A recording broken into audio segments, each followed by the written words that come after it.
parfait. Eh ben, bonjour à tout le monde. Merci d'être présent pour cette présentation de la filière dentaire pour le tutoriel. Donc, je vais commencer par me présenter rapidement. Je m'appelle Rodolphe Boer, j'ai 24 ans. Je suis chirurgien dentiste. Pour ce qui est de mon parcours, j'ai obtenu mon bac en 2016, donc un bac général et technologique à Besançon. Alors, ça vous dira peut-être pas grand-chose si vous n'avez pas connu le bac d'avant la réforme, mais j'étais en filière scientifique, c'est-à-dire que j'avais mes plus gros coefs sur la SVT, la physique et les mathématiques. Ensuite, l'année suivante, 2017, j'ai obtenu mon concours de PACES, donc encore une fois d'avant la réforme, et j'ai passé donc cette première année à Besançon, et j'ai demandé la spécialité dentaire, c'est la seule spécialité que j'ai préparée. Ensuite, diplômé de chirurgie dentaire à la faculté de Strasbourg en juillet 2022. Et maintenant, depuis le mois de septembre, j'exerce en remplacement libéral en cabinet privé. Alors, mon objectif à terme, c'est de devenir collaborateur puis associé dans la région du Doubs. Je reviendrai sur les notions de collaborateur et associé un peu plus tard. Alors, c'est un schéma global du parcours pour arriver à être en filière dentaire. Donc, je vais rapidement le résumer et ensuite on verra un peu plus dans le détail. Donc, ça commence avec la première année où il y a un concours à la fin, donc ça, je pense que vous devez à peu près connaître. Ensuite, les 2 années qui suivent, ça va être des années dites de préclinique où l'étudiant va faire à la fois des cours magistraux et des travaux pratiques. Ensuite, les 2 années qui suivent, les 4e et 5e, ça va être des années cliniques, c'est-à-dire qu'il y a toujours des cours magistraux, mais en plus, on va avoir du travail en clinique à effectuer, donc, en clinique avec de vrais patients. À l'issue de la 5e année, on peut, et je dis bien on peut, choisir de passer le concours de l'internat. C'est quelque chose qui est tout à fait facultatif, hein, rien ne vous oblige à le faire. Si vous parvenez à faire ce concours, vous pouvez ensuite aller soit donc en cycle long dans l'une de ces trois spécialités, à savoir chirurgie orale, médecine bucco-dentaire ou orthodontie. Si vous ne souhaitez pas, ou si vous échouez au concours de l'internat, vous pouvez vous orienter sur un cycle court qui débouchera sur chirurgien dentiste. Le concours de l'internat, vous pouvez le passer soit en fin de 5e année, soit en fin de 6e année, si jamais vous avez échoué précédemment, et c'est un concours qui ne peut être en tout et pour tout passé que 2 fois. Alors rapidement, je vous fais pas l'affront de vous expliquer ce que c'est la première année, mais juste quelques mots sur l'aspect dentaire. Donc l'aspect dentaire, comme vous devez le savoir, c'est la 3e spécialité qui vous est proposée dans le choix des SP, donc UESP 3, ce qui fait que pour valider le concours dentaire, vous devrez au moins réussir le tronc commun plus l'UESP 3. Alors pour ce qui est du contenu de l'UESP 3, à moins que ça ait changé évidemment cette année, au programme on a de la morphologie dentaire et des tissus de soutien, de l'embryologie, l'anatomie de la tête et du cou, qui est d'ailleurs commune avec les médecines, physiologie de mastication, salivation, déglutition, etc. Et évidemment, donc au S2, il y a exactement comme au S1 des cours magistraux et des travaux pratiques, mais pas et des travaux dirigés, pardon, mais pas de travaux pratiques. Alors je précise, pour ce qui est de l'aspect dentaire en elle-même, il n'y a que des cours magistraux, hein. Les travaux pratiques, c'est pour le tronc commun. Alors pour ce qui est du nombre de places, là Léa pourra peut-être me confirmer ou m'affirmer par la suite, mais j'avais noté qu'il y avait cette année 32 places pour le concours 2023, avec 17 places en passe et 15 places en LAS. Alors ensuite, pour ce qui est des 2 années qui suivent, donc la 2e et la 3e année, qui sont dites les années précliniques, elles vont préparer au diplôme de formation générale en sciences odontologiques 2 et 3, qu'on appelle DFG SO2 ou P2, et DFG SO3 D1. Ce serait plus logique de l'appeler P3, mais ça s'appelle D1. Alors pour ce qui est des cours théoriques, En gros, on peut les diviser en cours plutôt orientés dentaire et en cours plutôt orientés médecine, sachant que personnellement, c'est plus les cours orientés dentaire qui m'ont intéressé. Donc là, j'ai mis une liste non exhaustive de ce que ça contient, hein, donc que ce soit pour les cours dentaires ou médecine. En tout cas, quoi qu'il en soit, tout cela sera sanctionné à la fin par un examen en fin de semestre, en décembre et en avril-mai. Et évidemment, je ne l'ai pas précisé, mais évidemment, en cas d'échec, il y a la possibilité de faire des rattrapages, évidemment. Pour ce qui est du programme pratique, donc ça se, euh, ça se concrétise sous la forme de travaux pratiques de plusieurs matières que je vais vous résumer juste après en images. Et encore une fois, on a une validation qui se fait en fin de semestre, décembre et avril. Et en plus de ça, on a pour certains TP également du contrôle continu. Alors allons-y, le premier TP dont on va parler. Alors j'ai précisé juste en bas, toutes les images que je vais vous montrer sont issues de la faculté de Strasbourg parce que c'est là où j'étais, et que comme vous le savez, la faculté de Besançon a ouvert pour la première fois cette année, donc il n'y a pas encore les simulateurs d'installer, il me semble. Donc je vous propose juste les images de Strasbourg. Donc ici, vous pouvez voir une salle de TP d'odontologie conservatrice qui va avoir comme objectif de préparer l'étudiant à manier les instruments en dentaire sur des simulateurs. Donc ici, vous avez ce qu'on appelle un contre-angle, qui porte une fraise, et qui permet de fraiser des dents qui vont être donc en résine sur des modèles, qui vont s'accrocher sur des simulateurs, qui vont représenter donc une tête, des joues et un buste du patient. Alors, après avoir fraisé dans la dent, il va falloir ensuite l'obturer. Donc, on peut utiliser pour ça de l'amalgame ou du plombage, comme on dit familièrement, ou une résine composite. Et vous apprendrez également à poser un champ opératoire, c'est-à-dire une digue en latex, qui va isoler la dent du reste de la cavité buccale pour que la résine puisse prendre correctement. Ensuite, les TP de prothèses adjointes, prothèses amovibles, PAD. Donc là, ça va consister à du travail de laboratoire, entre guillemets, c'est ce que le laboratoire dentaire est supposé faire une fois le chirurgien installé. Donc là, il y a quelques travaux. Donc vous avez ici une cire d'occlusion, ici un porte-empreinte pour édentement partiel, ici une maquette avec une base en résine, crochet façonné et étant en résine pour édentement partiel. Ici, vous avez un porte-empreinte pour édentement complet, et ici, une maquette, encore une fois, en cire avec des dents en résine pour un édentement total. Donc, qui est à faire, je rappelle, à la main. Ensuite, pour les TP de morphologie, donc là, l'objectif de ces TP, ça va pas être vraiment pratique dans le sens où ça ne servira pas une fois en clinique, mais ça permet de bien appréhender la forme de la dent, la morphologie dentaire, que les étudiants comprennent bien à quoi ressemble la dent pour pouvoir les reconnaître et les restaurer par la suite. Alors ça va se faire soit par soustraction, en taillant la dent dans un bloc de cire, soit par addition, en utilisant de la cire fondue qu'on va monter en forme de dent goutte à goutte sur un modèle en plâtre. TP d'endodontie, donc l'endodontie c'est tout ce qui va être dévitalisation des dents. Donc là j'ai mis deux radios qui représentent des dents dévitalisées. Vous pouvez voir qu'à l'intérieur de la racine, il y a une résine qui a été mise.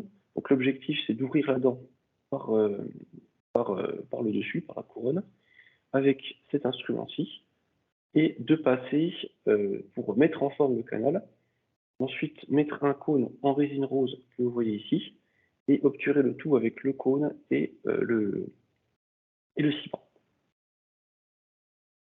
Les TP d'imagerie radiographique, donc ça consiste à prendre une radio en bouche avec un capteur qui est placé en bouche et qui donne une image comme ceci qui permet de visualiser 3 ou 4 dents, voir s'il y a un problème au niveau de l'os ou ou des caries. Alors ensuite viennent les quatrième et cinquième années qui cette fois-ci vont être des années dites cliniques.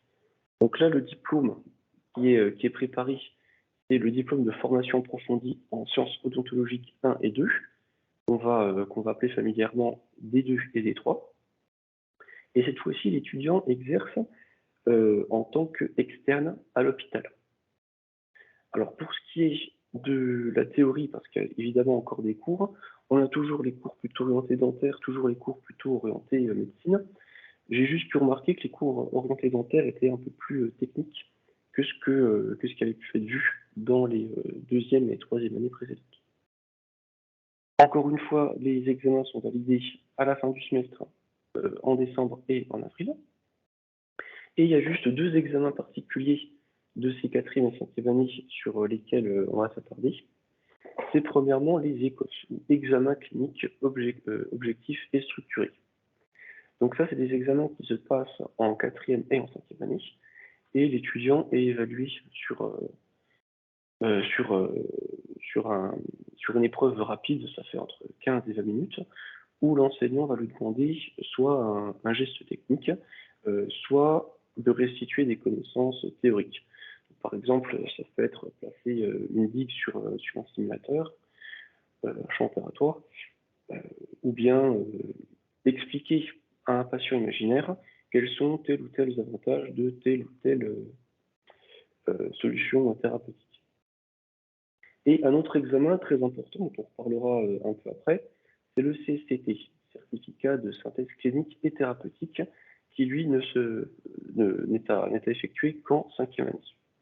Donc ce CSCT donne la possibilité à l'étudiant de prescrire des médicaments à partir du moment où il est validé, et ça lui permet également de faire des remplacements en sixième année en cabinet libéral. Et j'y reviens juste après. Oui, puis évidemment, il faut impérativement valider le CSCT pour pouvoir valider la cinquième année. Hein. C'est pas on valide l'un ou l'autre. C'est obligatoire de tout valider pour avoir la cinquième année et passer en sixième. Alors pour ce qui est de l'externat de quatrième et cinquième année, j'insiste bien là-dessus, dès la quatrième année, l'étudiant en dentaire prend en charge de vrais patients au fauteuil et va avoir une action concrète sur les patients lui-même de ses mains. Donc le déroulement en clinique, il y a des patients qui viennent consulter en clinique et ils sont reçus par des binômes d'étudiants, donc en général un étudiant de quatrième année qui est en binôme avec un cinquième ou sixième année, qui va pouvoir un peu l'encadrer pendant qu'il réalise les gestes. Et les étudiants vont s'organiser à tour de rôle pour prendre en charge les patients. En plus de ça, ce binôme est chapeauté par un chef de clinique, enfin plusieurs chefs de clinique, qui vont pouvoir valider ou invalider le plan de traitement proposé, valider également l'exécution du plan de traitement en cours de route et prendre la main si jamais il y a des problèmes. Alors ensuite, cycle court. Cycle court, on va parler de la sixième année, donc qui est l'année de thèse, ou la T1. Alors lors de cette année, les cours magistraux sont grandement diminués par rapport à ce qu'il y avait précédemment, et on va surtout se concentrer sur l'exercice clinique du sixième année. En plus de tout ça, il va y avoir un stage actif qui est à faire en cabinet libéral, avec un maître de stage, et l'étudiant va pouvoir certes observer son maître de stage, mais également prendre en charge des patients en cabinet. Et tout ça, c'est grâce au CCT qui l'y autorise. Alors, je ne sais pas ce qu'il en sera pour la fac de Besançon. En tout cas, à Strasbourg, on avait la possibilité de passer tout un semestre dans un CHU autre que le CHU de Strasbourg. Moi, par exemple, à titre personnel, j'avais choisi, c'était pas obligatoire, hein, j'avais choisi de passer le deuxième semestre, donc de janvier à juin, non plus à Strasbourg, mais au CHU de Besançon, dans le service dentaire. Et en plus de tout ça, encore une fois grâce au CCT, le sixième année a la possibilité de faire des remplacements en libéral ou de travailler en tant que salarié. En plus évidemment de ses études et de son activité à l'hôpital. Pour ce qui est donc des cours théoriques, on va surtout être orienté sur l'administratif, sur tout ce qui va être gestion, déontologie, etc. Sachant que les connaissances théoriques pour l'exercice en clinique sont déjà censées être acquises des 2 années précédentes. Encore une fois, examen validé en fin de semestre. Et il y a également la thèse qui doit être préparée. Donc, le sujet de thèse peut être déposé en fin de 5e année, et donc la thèse peut être travaillée, élaborée en cours de 6e année, plus 1 an et demi après cette 6e année. Précisons que si un praticien n'a pas passé sa thèse à partir de ce délai, il est interdit d'exercice. Pour ce qui est du cycle long, donc ça c'est dans la supposition que l'étudiant ait choisi de passer l'internat et qu'il ait validé l'internat dans une des 3 spécialités. Dans ce cas-là, il passe dans un diplôme d'études supérieures, DES, qu'on appelle donc T1, T2, T3 et peut-être T4 s'il y a une 4e année. Donc, on a encore des cours magistraux, mais qui sont limités. On a un exercice qui se fait à l'hôpital, qui est encadré encore une fois par des professeurs hospitalo-universitaires. En revanche, l'interne a la possibilité d'exercer également en encadrant des externes. Parce qu'à partir du moment où vous avez l'internat, vous n'êtes plus externe, vous êtes interne. Ensuite, pour ce qui est des possibilités de travail, encore une fois, comme pour les 6e années, ils ont la possibilité de travailler en plus de l'hôpital, en libéral en tant que salarié ou remplaçant. Pour ce qui est du programme théorique, il est clairement orienté sur la spécialité. Les validations se font en fin de semestre et la thèse doit être élaborée pendant l'année en cours, pendant l'internat. Alors pour ce qui est des débouchés, donc on va les décrire. Pour ce qui est du cycle court, donc ça débouche sur chirurgien dentiste ou chirurgien généraliste, c'est la même chose. Et ça va concerner, si je ne dis pas de bêtises, 90% des étudiants d'une promotion, à peu près, ça dépend des années. En plus de la formation déjà acquise à la fac, on a la possibilité de faire des formations supplémentaires, donc sous forme de diplôme universitaire ou DU, ou bien des formations privées qui permettent d'acquérir, en plus du bagage déjà acquis à la fac, davantage de connaissances pour se spécialiser sur des domaines en particulier, que ce soit l'orthodontie, la parodontologie, l'oxodontie, etc. J'en parle. Pour ce qui est des spécialités en dentaire, elles vont être au nombre de 3.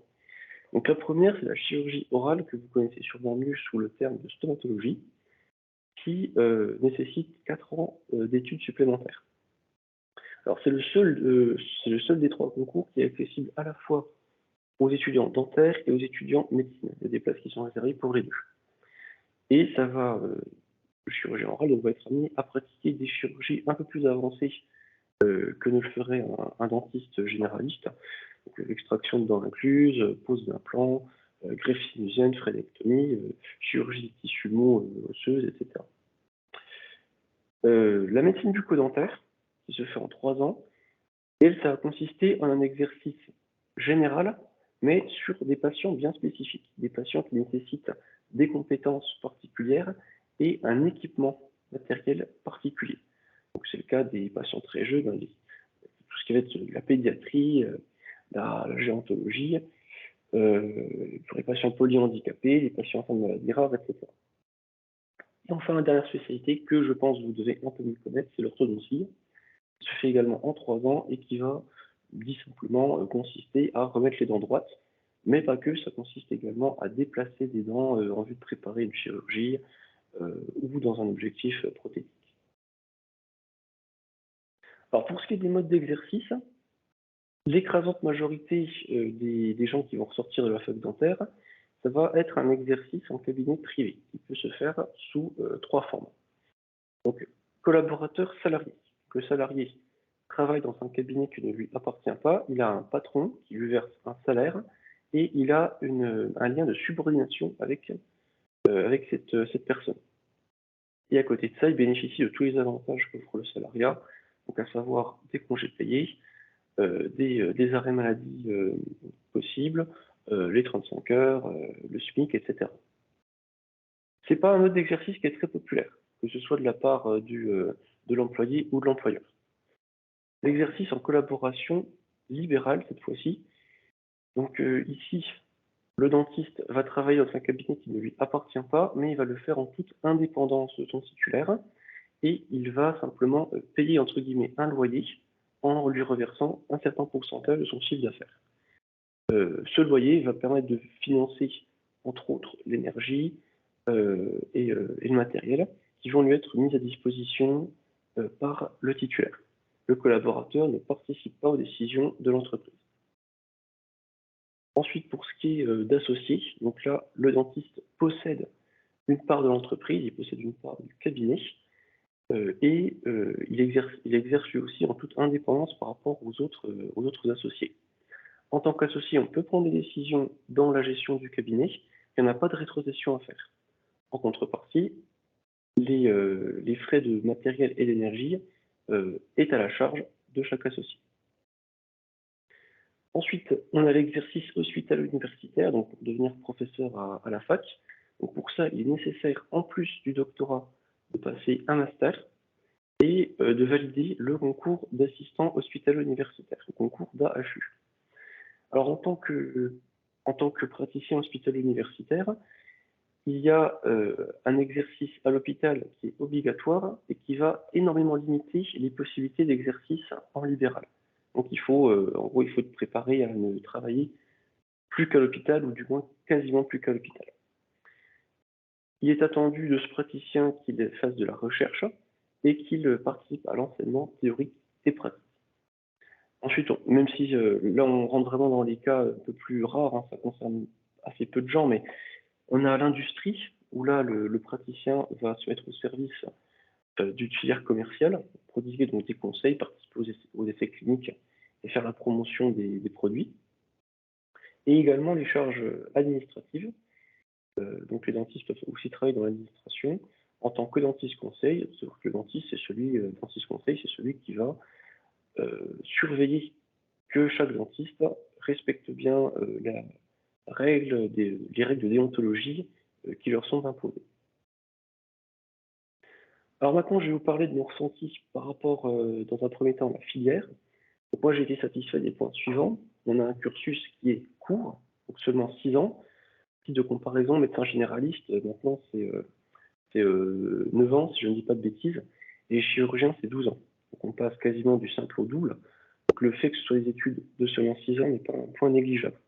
Et pour devenir chirurgien dentiste, il y a besoin de réussir un seul concours, à savoir le concours de première année en passe ou en LAS. Et à partir de là, le concours de l'internat étant facultatif, dès qu'on a obtenu le concours de première année, on a la certitude du débouché, c'est-à-dire on a la certitude d'être chirurgien dentiste quoi qu'il arrive, à part si on décide d'abandonner, bien sûr. Point très important aussi, on commence à soigner des patients dès la 4e année. Et il y a une grande diversité des actes qui sont possibles en chirurgie dentaire. Moi, je pensais que le chirurgien dentiste allait simplement faire des tartrages et soigner des caries, alors qu'en réalité, il y a tout un panel d'actes possibles et très diversifiés, que ce soit donc en prothèse, en parodontologie, en occlusodontie. Il y a énormément de choses qui peuvent être faites et ça ne se limite pas qu'aux caries et au détartrage. Alors, quelques points de déception tout de même. J'ai trouvé qu'il y avait un certain nombre, en tout cas à Strasbourg, un certain nombre de cours relativement indispensables. Je pense à une certaine partie, pas tous évidemment, mais une certaine partie des cours de médecine qui personnellement ne me servent plus du tout maintenant que j'exerce. Et je trouve qu'on a également assez peu de préparation à l'exercice libéral, puisque on apprend ça qu'en 6e année, et encore, j'ai pas trouvé que les cours étaient très approfondis. Et puis également, en point de déception, on n'a pas la possibilité d'exercer en collaboration libérale sans avoir de thèse. Un praticien qui n'est pas thésé ne pourra faire que du remplacement ou que du salariat.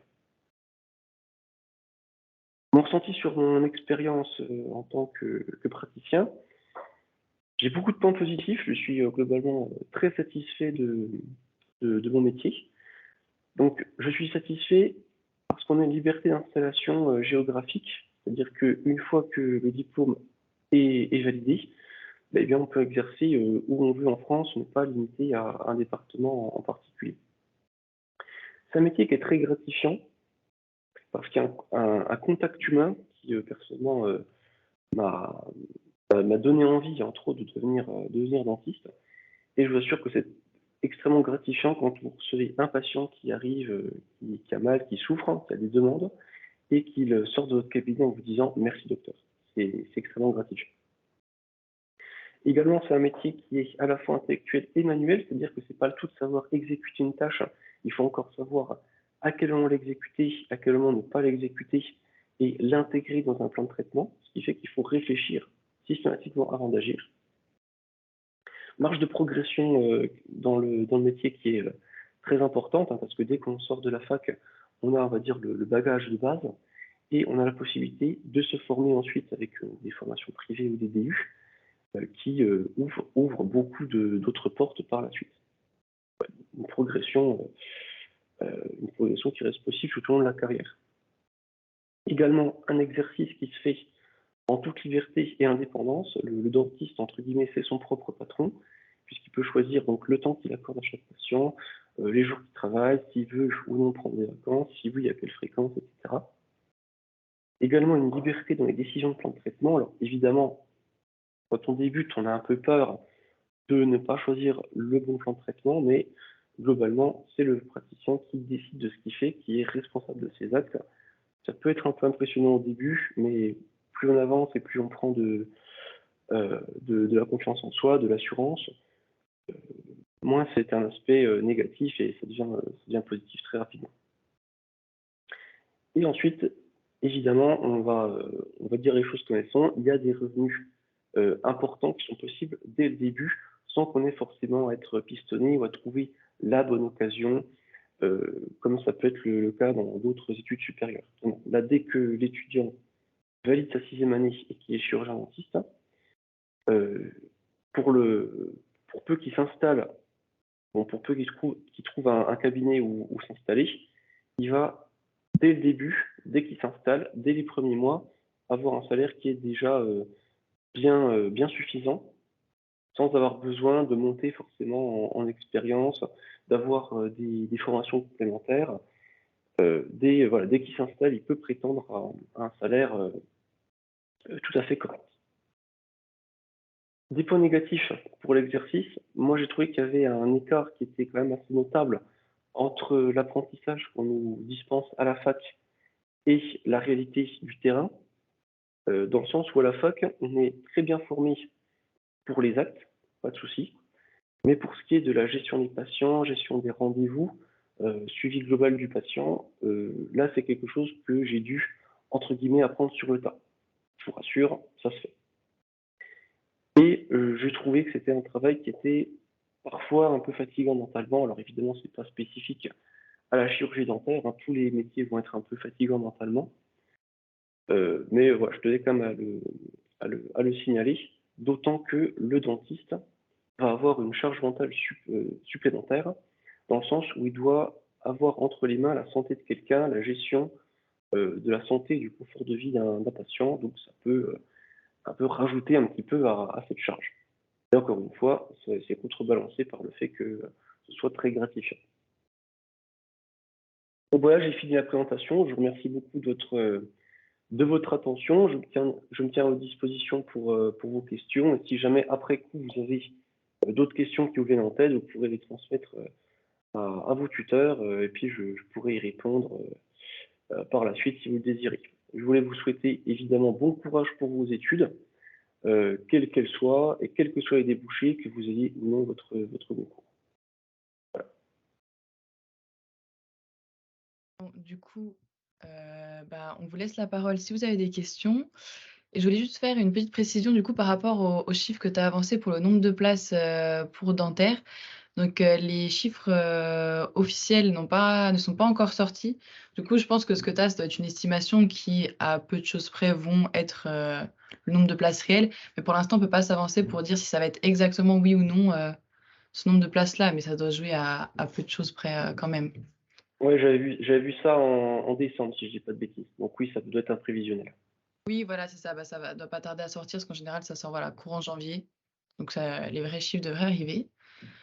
Donc si vous avez des questions, n'hésitez pas à les poser donc soit, dans le chat, soit vous pouvez lever la main, il me semble et puis, On vous activera le micro.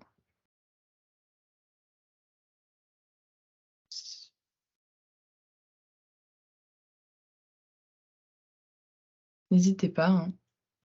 Et si jamais vous avez vraiment pas de questions, bah, je pense qu'on peut conclure là-dessus. En tout cas, merci à toi Rodolphe, pour ton intervention, c'était super. Bah, de rien, ça me fait plaisir. Et puis, bah, voilà, si on a des questions, on les remontera, le cas échéant. Ça marche, pas de souci. Et du coup, on se retrouve pour la prochaine intervention. Ce sera pour présenter, que je dise pas de bêtises, l'aspect pharma, il me semble, et c'est à 10h30. Donc voilà, merci à tous.